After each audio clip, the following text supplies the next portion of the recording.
That's because I'm beyond the age of already 68. Your survey responded average 31. So I'm beyond it. But yung conclusions, well, my conclusions on my own personal basis, I tried almost visit taxi, grab taxi, ordinary taxi, Uber. And I stated it in one TV interview once. Uber is the best of them all. I was not paid for that advertisement. I'm glad you presented it now with more empirical data, because mine was more from a personal user, and of course, as a trade transport professional, why it works. And you know why there's a negative for taxi, you now have a comparison. Before you were using taxi without going to comparison. And all the taxi operators hated Uber, and they in fact have still a case against it. It is not totally unresolved in the Philippines that they are illegal. Because in some countries they were declared legal. So I would suggest that you have to look at how to make this kind of service become permanent and sustainable. Because if the law is to be applied now, it may disappear to know. Good enough. We have time for one more question. He raised his hand first.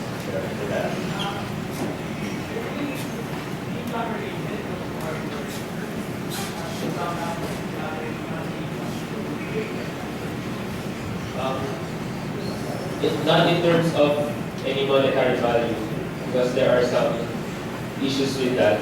But I just asked the respondents their income class, so they're middle or lower middle or rich.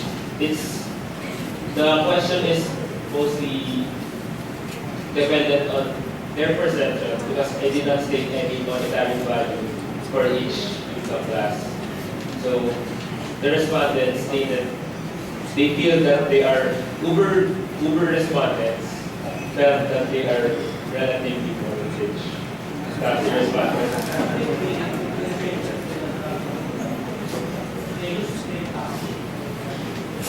What they follow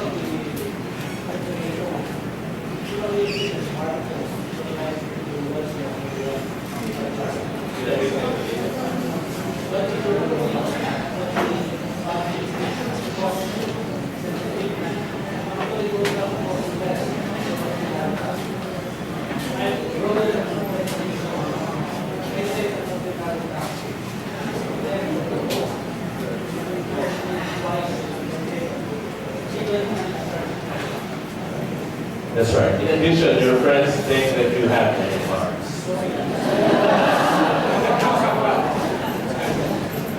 Okay, maybe time for one more question. Yes. Hello, good afternoon. Based on your recommendations, you would want to verify the user perception survey. I think one recommendation also is to conduct a willingness to pay survey, because basically it will give you a background dun sa, especially if you hindi ka na specify yung monetary when it comes to the financial side. So I think the willingness to pay survey will attest to that, because basically Uber X talagang na-improve niya yung quality ng service, and there is an app to summon the driver. So basically, we can have a preliminary analysis that the willingness to pay by the consumers will increase. So just added information. Thank you very much. Thank you, Mr. Rizal. Thank you very much. You may have other questions about the EMCs, but the next presentation is related to this topic. I'd like to call now on Mr. Arden to present his comparative analysis of transport network companies and conventional taxi companies. Let's give him a big hand.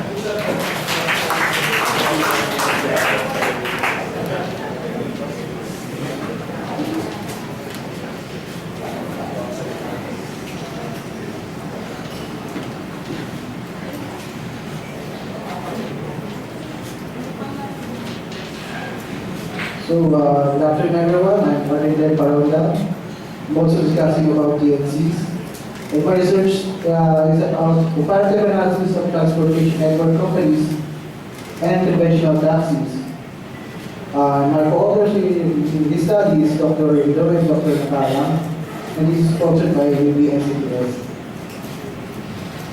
To start off with my background, as you all know, ride sharing through carpooling is defined as a means of sharing car travel with other people, which aims to reduce each person's travel costs.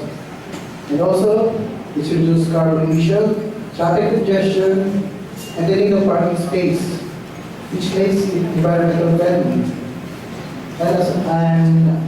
And as we all know, this idea started way back in World War II. And due to the scarce source of oil, and also in the 1970s oil crisis and energy crisis. Then before they encouraged people to car share or carpool. And this is a poster used before. If you don't car share, Hitler will drive with you. And then to define transportation network company, it's a company that uses online vehicle platform which connects paying passengers with drivers of non-commercial vehicles. And these are the famous examples. We have Uber, Grab, Lyft, and Yuha. The rationale of TSC was derived from ride-sharing concept. For examples, includes the following. The next, for my research problems, performance indicators of largest TSCs, particularly Uber and GrabCar, against conventional taxi should be checked in order to compare the quality of service of each mode. For my objectives, I have the following.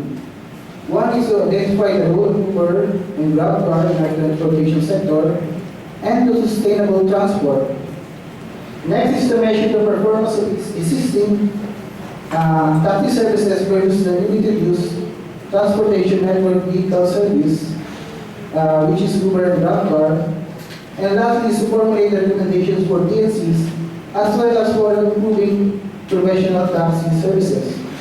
For my significance, the significance is to formulate recommendations to TNCs and identify the areas that are existing taxi services as yet to improve. For my scope limitation, the study is limited to TNCs like Uber and GrabCar and also to conventional taxis. And the study area is Metro Manila. And the study focuses on the following performance indicators, particularly reliability, travel speed, passenger expense, and quality of service.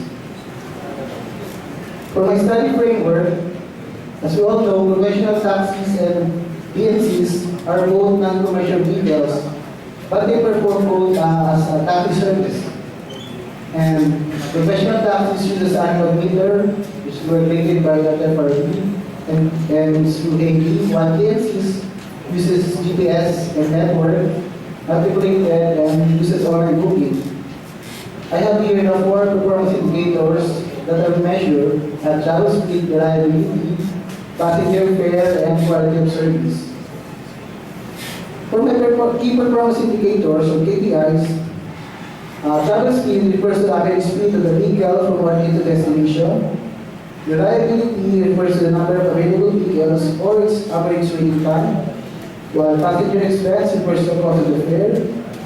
And lastly, quality of service refers to the degree of comfort, convenience, aesthetics, the attitude of driver, cleanliness, and ease of use of the system. For the summary of my related literature, this paper compared the role of Uber and GrabCar initiatives versus the original concept of Uber in USA, which is ride sharing. And then ride sharing, which makes Uber cheaper than the conventional taxi, was proven in travel diary submitted by the respondents. And in sharing economy, Uber is compared to Airbnb, while taxi is compared to hotel, which makes Uber and Airbnb cheaper. Also, TSSP is particularly Uber and Grab for awarenesses if it performs ride sharing and car sharing system. Lastly, the study recommends on how TSSP can contribute to sustainable transport. For my methodology, I use tribal diaries from the regular riders of Uber, Grab, and professional taxis. Additional surveys were used, such as availability of vehicle check and performance indicator survey. For my travel diary, it ran for 20 days, and I asked the help of regular riders to log their rides. And for the statistics, I used ANOVA, 1 ANOVA, and 2K NCTS. For the availability vehicle check, this survey just to supplement my travel diary. Chosen cities were Makati, Pasay, and Taguig. These cities were these are the cities that use mostly TSCs. And then performance indicator survey is just a way to counter check my travel diary. And then for the results, TSC's role to other modes in Metro Manila, vehicle rental together with private automobiles overlap with the service of TNCs and it performs similar point-to-point service. Also, TNCs overlap with the service of non-commercial vehicles for public transport. High-capacity transport like MRT and LRT overlap with the services provided by city buses. Both MRT and LRT provide mid-distance to long-distance trips. For the result of my travel diary, Uber was the fastest with 21.32 kilometers per hour. Average shuttle speed compared to Grab with 12.33 and with the taxi with 12.95 kilometers per hour. For the reliability or the number of available vehicles at requested pickup point, Grab was the highest value of 7.6, while Uber has 2.76, conventional taxi 2.68. The reason for this may be is Grab is costlier. Based on the total diary, Uber was the cheapest among the three transport modes, with 20.72 pesos per kilometer, while conventional taxi has 28.49 pesos per kilometer, and Grab with 32.07 pesos per kilometer rate. For the quality of service, Uber has the highest rating of quality of service with 4.82, followed by Grab with 4.71, and the lowest is the taxi with 3.94. This is just a summary of travel diary complaints. As we can see, conventional taxi has the highest percentage of complaints. This is just a summary of my travel diary. And then for sustainable transport, these are the reasons how these agencies like Uber and Grab can contribute to our sustainable transport. Even supplements urban public transit rather than substitute for it. Next is when ride-sharing principle is applied, when competition with taxi benefits the consumers, by promoting safety, and to the use of ITS and ICT. For my conclusions, I have the following. Uber and other related transportation applications is under the sharing economy, which makes it cheaper versus taxi. As we visit the original concept of and principle of TNC, which is car sharing, we found out that it is the missing link, being an alternative to private cars, and it also complements to taxis.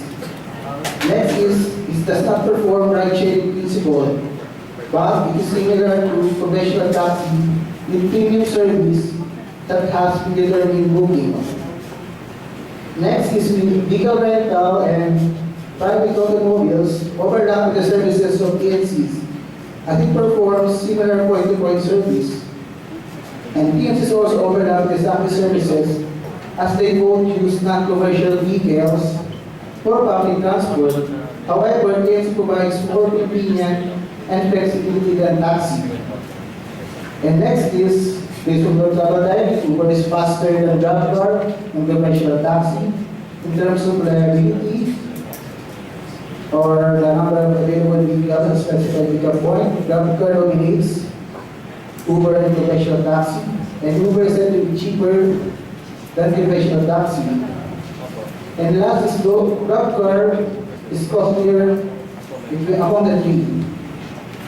But for the quality of service, Uber has the highest rating. And these are also, again, the reasons why it can contribute to sustainable transport. For my recommendations, TNCs like Uber and GrabCar, which are part of our public transportation, should find ways to minimize the number of rejections, especially for GrabCar. As we all know, with GrabCar, destination is required, so drivers tend to be picky. And next is numbers of vehicles per TNC operator should be limited to give opportunities for other private car owners to ride share to TNCs. Further studies also should be done for the maximum age of vehicle to be used for TNCs. As we all know, continuous purchasing of new vehicles will just contribute to traffic congestion. I think they should evaluate the age of vehicle to be used. And next is to ensure sustainability and advantage of conventional taxis. TNCs like Uber and GrabCar should maintain strict screening of skilled drivers to ensure the passenger safety and convenience. And TNCs should also comply with the policies implemented by the OTC and LTFRB. I would like to acknowledge my co-authors, Dr. Rader, Dr. Nabalam, and UP National Center for Transportation Studies Foundations for sponsoring this research. Thank you. Thank you, Mr. Kawarta. Any questions?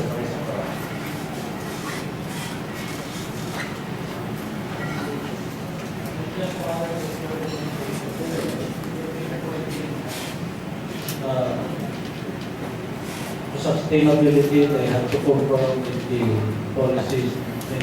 Klaseng connector. By that, it's not being applied and followed by the taxis. Ano yung connector niya? But I'm trying to say is you seem to be saying that these two groups of car sharing for TNCs should follow. But the taxi themselves are not following, say, and they have been sustained for so many years without being curtailed by the government. So if the TNC will just be the same with the taxi. In other words, what is it exactly that they should find? They should comply with. Actually, the TNC should, for now, as we all know, there's no complete policy with the TNCs. But they are part of our public transport, so same as taxis, we should follow what the NFRB recommends for the operation. Yes, sir.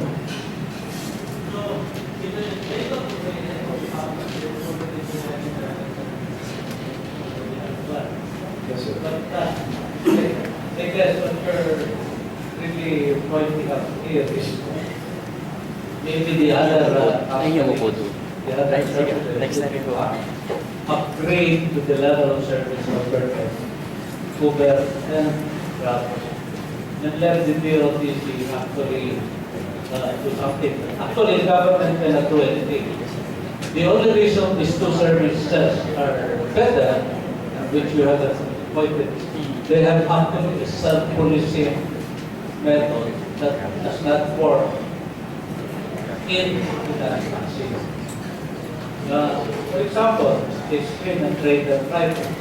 This one method of the format, those that are paying for the amount of trader.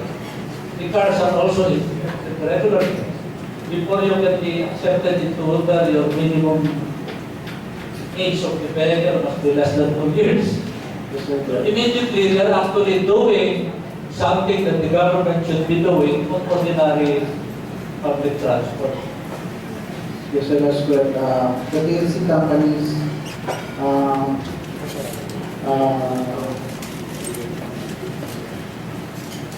screen their operators before, and then they also sanction the drivers before they other.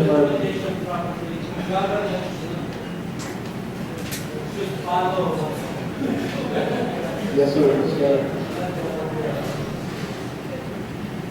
Thank you. Thank you, Rene. Thank you, Arden, for one question regarding the strength of one TNC over another. You consider availability.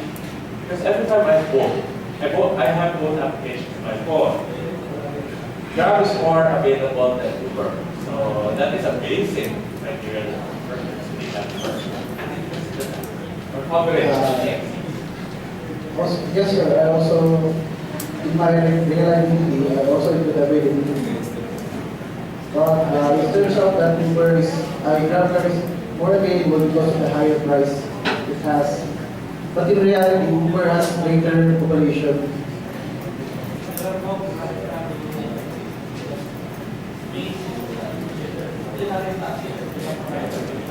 That's Grab taxi.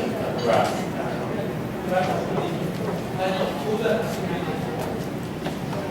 Based on the data from Delta Party, Uber has greater population than Grab, around 8,000. Grab is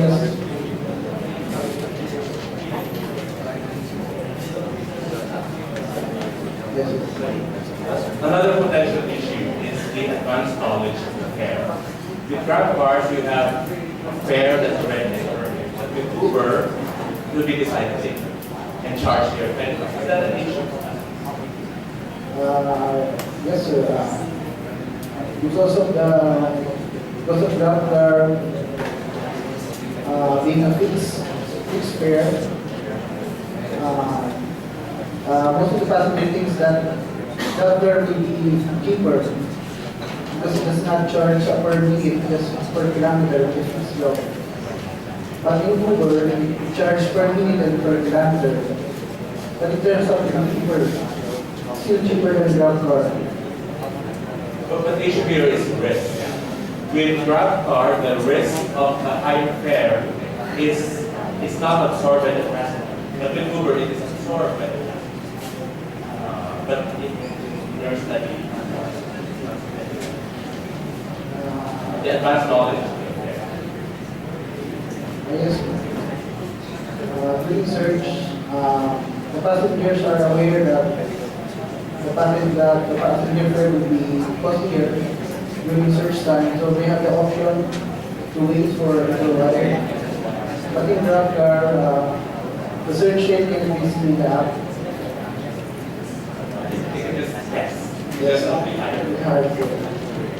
Thank you very much. I think we've gone over time. Thank you very much. And all the 6 presentations, and of course, Mr. Sarong asking your battery. Moving on, we have choice analysis of access and papers. Use of the pen cap or walking be presented by Mr. Bonson. Oh, but you have only 12 minutes.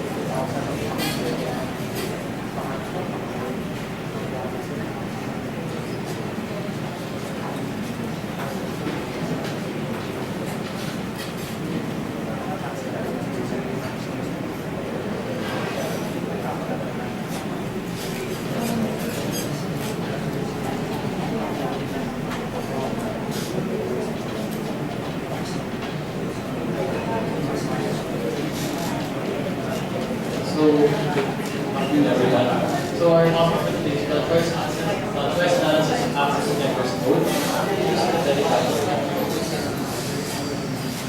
So in terms of whether you have been walking, in terms of in per Manila, public transportation has is limited to certain routes. So access to networks is limited. So in Armida, Manila, the use of pedicab walking is one of the most used mode of transportations for short trips. So given that the top two short trip, top two modes of transportation are pedicab walking, we want to study this many factors that may be considered in deciding one's choice. So, in the whole vicinity of Armida, Manila, here are the 10 stations that we chose. We chose these 10 stations by knowing some of the most populated area, like for example, or the area where most people go to. So, Early, as Manila, Action University, LRT, Nations Avenue, Market, Petro Hill, Robinsons, the Church, Hospital Ward, Rosa, and Robinson's Place. So the main objective of the study is to determine the significant factors that affect the choice of access and modes of pedestrians in Armida, Manila. Given this main objectives, we made 4 specific objectives. So a few of which will be determined external factors that affect the choice, the characteristics of the pedestrians and commuters, the important most specific variables that affect the choice of the access mode, and of course to recommend transport policies within our data. Next will be our hypothesis. So we believe that people tend to walk using short trips in comparison to using the pedicab due to the higher fares that the pedicab is. Okay, so for the significance of the study, mode of transportation preferred by people to effectivity and efficiency for the best transportation system to be used. So it is between the use of pedicab and walking. Then next is data collected may be also utilized for future studies regarding the topic. So other government agencies might be able to use it for future studies as well. Then for the scope of the study, only the people who are limited to 2 choices, which is the use of the pedicab or walking. So why? It is because we only address short trips around the vicinity of Armida. And lastly, surveys are randomly given to people located in the selected destinations. So this is the methodology that we use for our whole study. First and foremost, we want to inspect the whole vicinity of Armida, Manila, and we're about 10 stations. So we went around the 10 stations and found them. And given the 10 stations, we constructed a ratio of proportion where we want to know the amount of people walking to the amount of people using the pedicab. And we will show that later. And before using our data gathering from our surveys, we went to the Manila Tricycle Regulatory Office to ensure that our surveys would be okay to ask people to visit Manila. And given that approval, we constructed the 700 surveys and we went around the vicinities with the 10 stations, collected the 700 surveys, and we processed their data through 2 modes, which is one would be the software and logic, and 2 would be data analysis.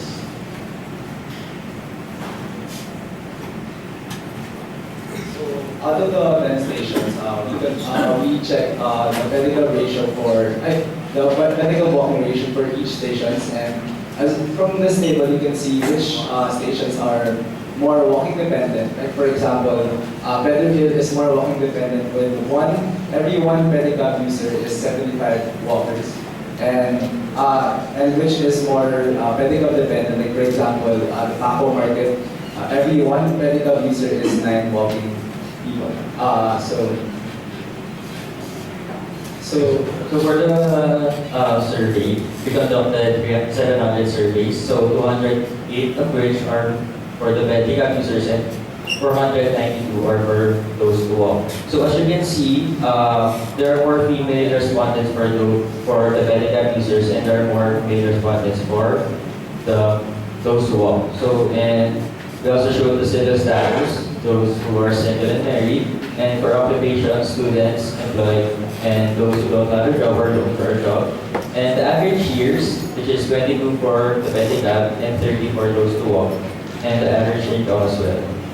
So we divided it into 70% and 30%. So this is to follow the ratio that we showed correctly.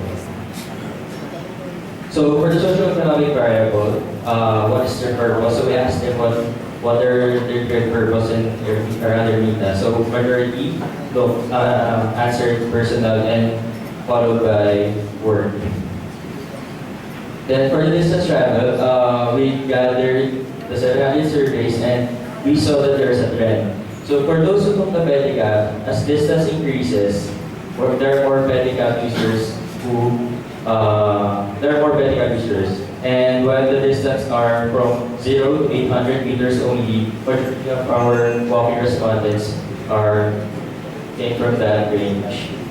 Then for time travel, majority of walking respondents are from 0 to 20 minutes only, and majority of our medical respondents are from 6 to 30 minutes. So here are the 5 factors that we are considering. So first is safety, travel time, accessibility, willingness to pay, and environment. So we asked them to rate it from 1 to 5. So with 1 being the lowest and 5 being the highest. So the first factor is safety. Our statement for safety is, do they feel safe whenever they use that mode of transportation? So as you can see, walking got a rating of 3.86, while pedicab got a rating of 3.48. If you will look deeper into that, around 60% of those who walk rated it from 4 to 5. Do they see walking as a safe mode of transportation? So one of the factors that can be seen here is the gender composition. So majority of those who took the pedicab were women, and majority of those who walk are men. So one of the studies shows that women are more affected with, they consider safety more when it comes to choosing a mode of transportation. And lastly, the time the survey was conducted. So the time the survey was conducted was from 9 a.m. to 12 noon only. So whenever we asked them to consider night time, several of them changed their rating from 4 and 5 to 3 only when we asked them to consider night time. Then next is travel time. So as you can see, again, walking has a higher rating compared to pedicab. So they see walking as a faster mode of transportation. And maybe one of the factors to be considered for pedicab is the traffic, since it is one of the most busiest centers. And next is accessibility. They see walking as a more accessible mode. And for willingness to pay, we have 2 statements. For pedicab users, are they willing to spend for the use of the pedicab? While for those who walk, are they affected by the cost? Then next is environment. Our statement is, are they comfortable using that mode of transportation? So then. So for standard deviation, we got the range of standard deviation to actually see the range of our data. So majority of the pedicab users, their distance range is from 350 to 1,600 meters, while for walking around 200 to 1,000. And for the cost, around 1953 pesos. And for the age, those who walk are from 20 to 40 years old, and those who took the pedicab are 14 to 30 years old. So the analysis for those data, for travel time, more commuters walk at 0 to 20 minutes. As time increases, less people consider walking. And for the pedicab users, 86.54% of pedicab users has a travel time of 60 to 30 minutes. For distance, when you consider distance, more commuters walk at 800 meters or below. And pedicab users are used more at around 1,000 meters or above.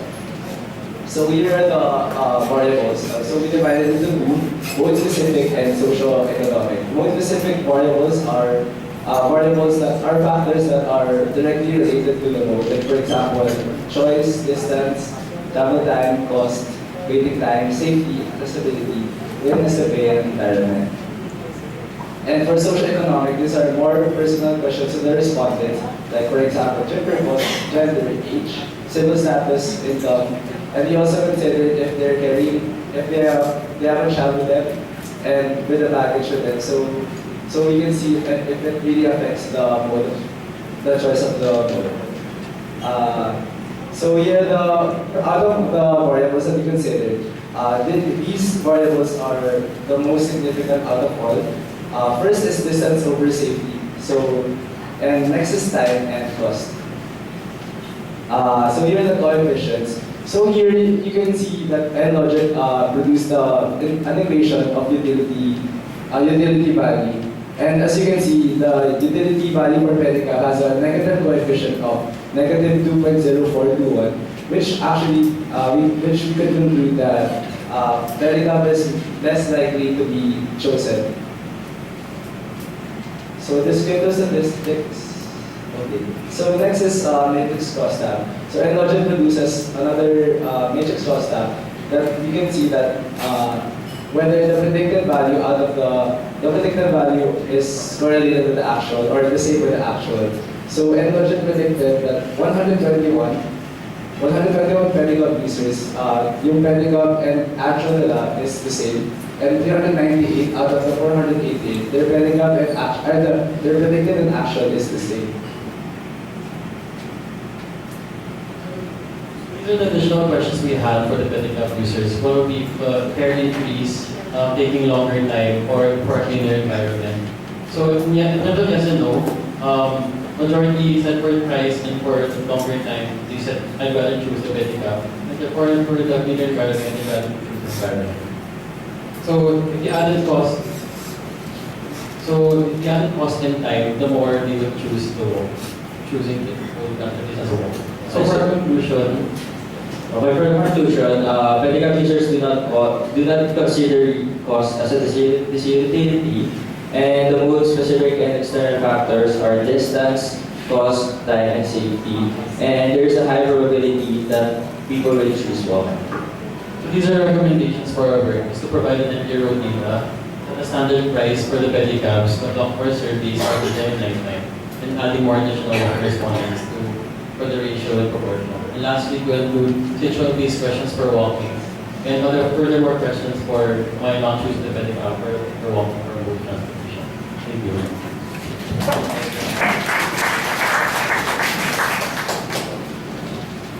Thank you very much. Any questions for this trio?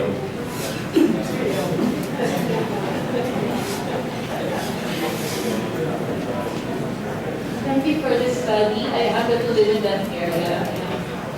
One of the things I noticed is that whenever it rains, the pedicabs crowd out. So I noticed that weather is not one of the factors. There, I was thinking, is this something to talk about?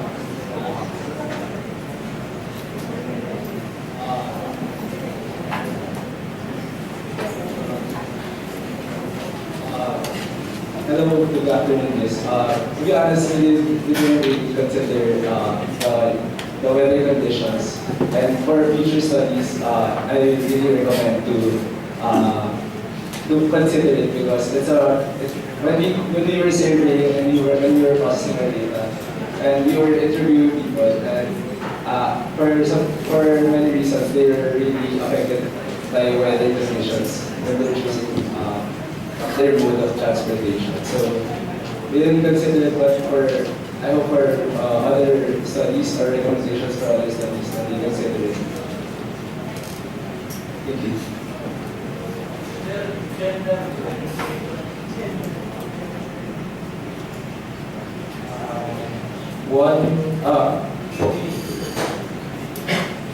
It is significant in terms of safety. So yes. Yes, more minutes walk and more minutes of the pedicab.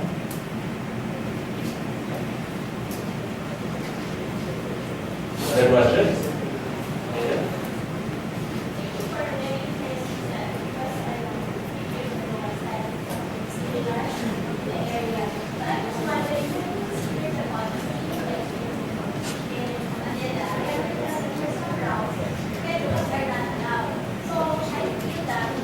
Commuters may opt not to choose riding a pedicab because they're aware that it's not really allowed in the area.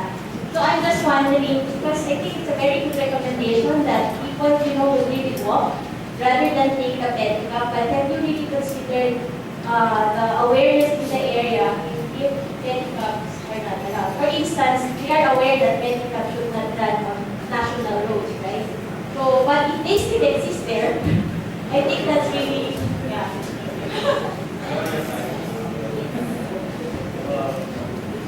Hello, thank you for the question. First and foremost, there's some pedicab drivers who actually pass through those illegal areas, and for one way. And second, when we talk to the MTRO, apparently the pedicab drivers aren't even registered in the first place. So but we did take into consideration the places where pedicabs are not allowed. That's how we chose one of the 10 stations that we surveyed. Yes.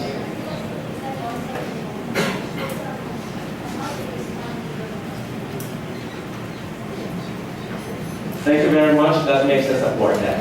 Thank you very much. Okay, thank you. Thank you. Now moving on to the last presentation. Let's prepare for the next session, which is starting in 15 minutes or so. Let's go higher this time. It's a Philippine air transport safety analysis of incidents over the last 2 decades. And I can call now on Ms. Cruz. Give her a big hand.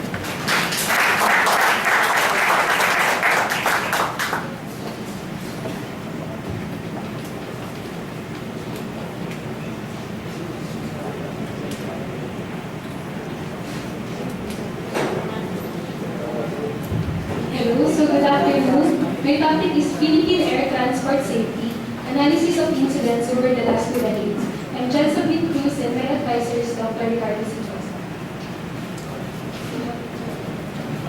So with its archipelagic characteristics, Philippines depends highly on air transportation systems, which provide rapid and efficient connection between widely distributed areas, and thus supporting the social and economical development of the entire nation. Under the Department of Transportation and Communications are 2 agencies responsible for the aviation welfare in the country.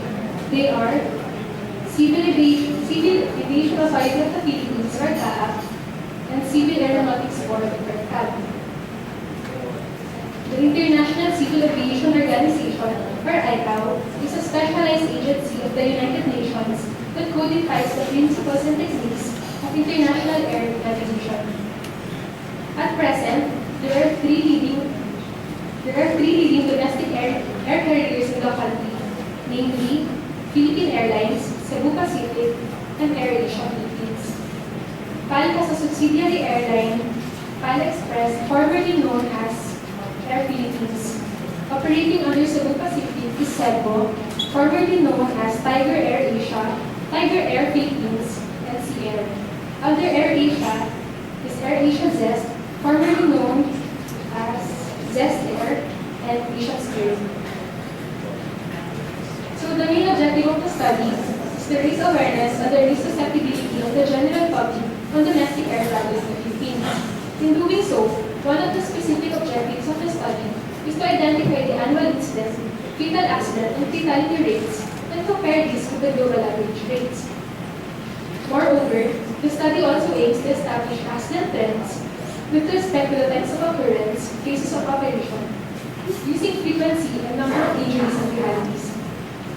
Another objective of the study is to assess the safety of local airlines, using parameters such as management and operational environment components.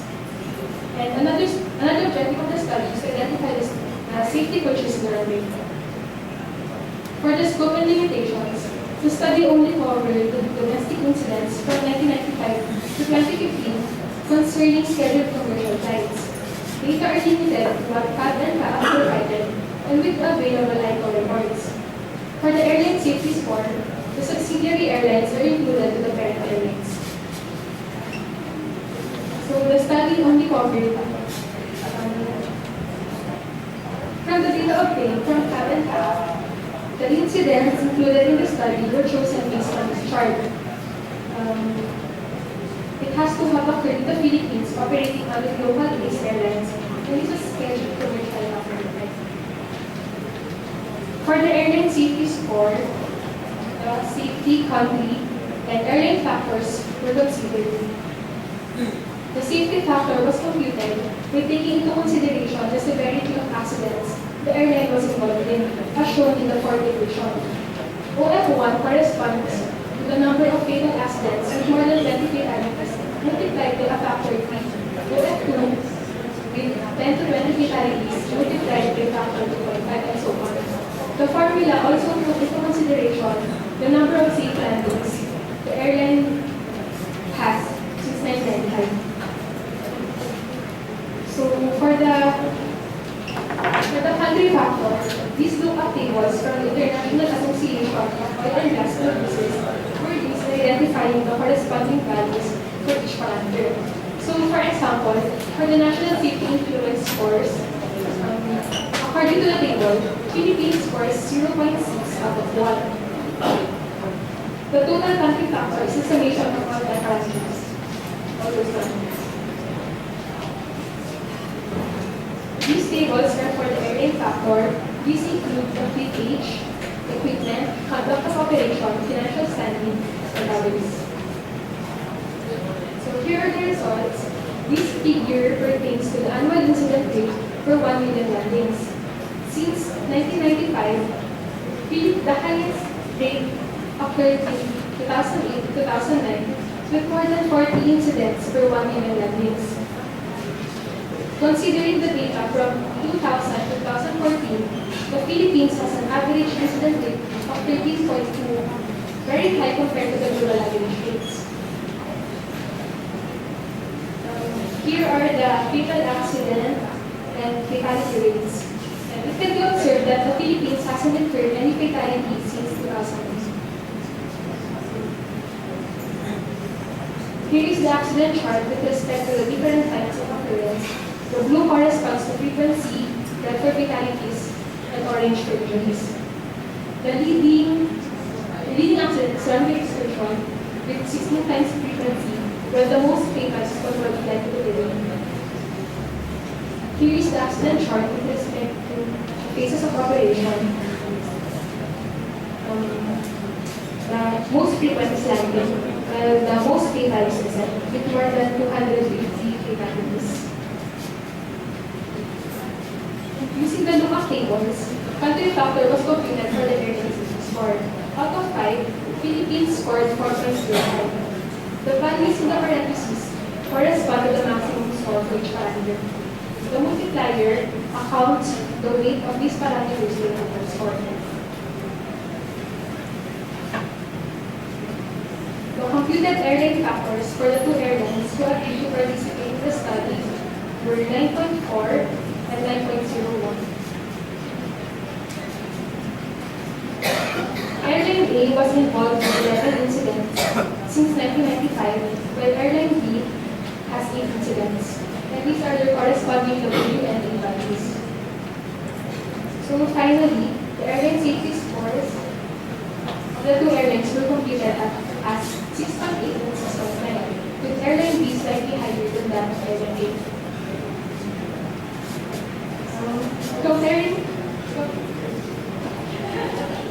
Comparing these with international airlines, Philippine-based airlines scored above average, as shown in the figure. But since these international airlines are randomly picked for the assessment, they don't directly represent the entire of the global average. So for the runway safety, runway excursion can be prevented by maintaining stabilized approach, compliance with procedure, and accurate and timely report of weather conditions. For runway incursion, CAAP has established office that is responsible for the runway safety initiatives throughout the civil aviation community. Local runway safety teams were also established. Part of their work is to make sure that signage and markings are ICAO compliant and visible to pilots and drivers. Devices like surveillance system, frequency signal, and status signal are also recommended. So this graph corresponds to the effective implementation audit of ICAO in the Philippines. The blue corresponds to the Philippine rating, red is for the the global average. Under legislation, organization, licensing, operation, and airworthiness, the Philippines performs above average, but it needs improvement in the areas of accident investigation, air navigation services, and airroads. So for the conclusion, in the recent years, air travel is significantly increasing, thus the risk is increasing as well. Since 2000, the average incident rate is 13.2, very high compared to the 3.9 global average at the same time range.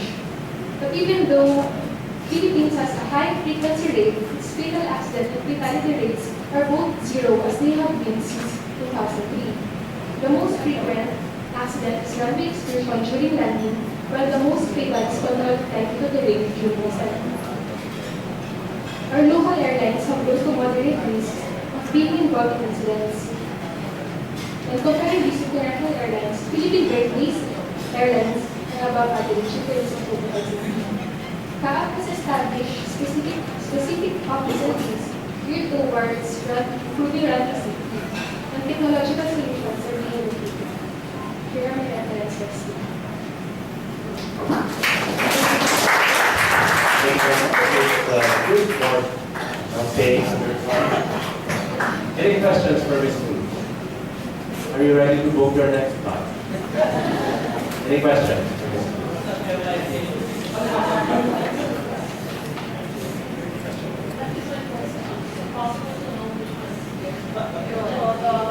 Open data.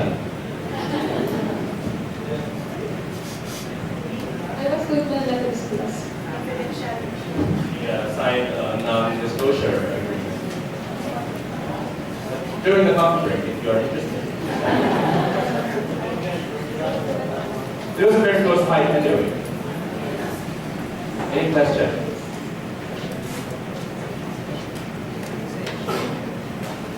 Question? But if not, feel free to approach Ms. Cruz during the coffee break and ask her the more interesting and more controversial but non-disclosable questions. And I'm sure she'll be more than willing to answer them. Let's give Ms. Cruz a big shake. In the next session, we'll, in this